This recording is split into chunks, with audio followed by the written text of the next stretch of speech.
Ito ay rated SPG. Striktong patnubay at gabay ng magulang ang kailangan. Maaaring may masiselang tema, lengguwahe, karahasan, sexual, horror o droga na hindi angkop sa mga...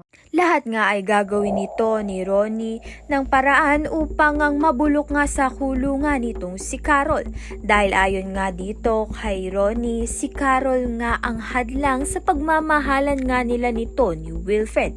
Subalit bago pa man nga makulong itong si Carol ay inayos niya na nga ang mga ebidensyang magpapatunay na inosente siya. Dahil bago pa man ay nakilala niya na nga itong si Dolfo. Si Dolfo nga ang tutulong nga sa kanya upang tumistigo nga at mapatunayan na hindi nga siya ang tunay na pumaslang dito nga kay Joy. Samantalang habang hindi pa nga napapatunayan na inosente itong si Carol ay dinala na nga siya sa city jail. Sa unang hearing nga niya ay not guilty nga ang sinabi niya. Kaya naman nga mapatunayan niya nga kaya ito hanggang dulo at sino nga kaya ang tunay na pumaslang dito nga kay Joy dahil gulong-gulo na nga ang lahat. Kaya naman nga tiyan at iba pa ang dapat nating pakaabangan. Maraming salamat sa iyong panonood.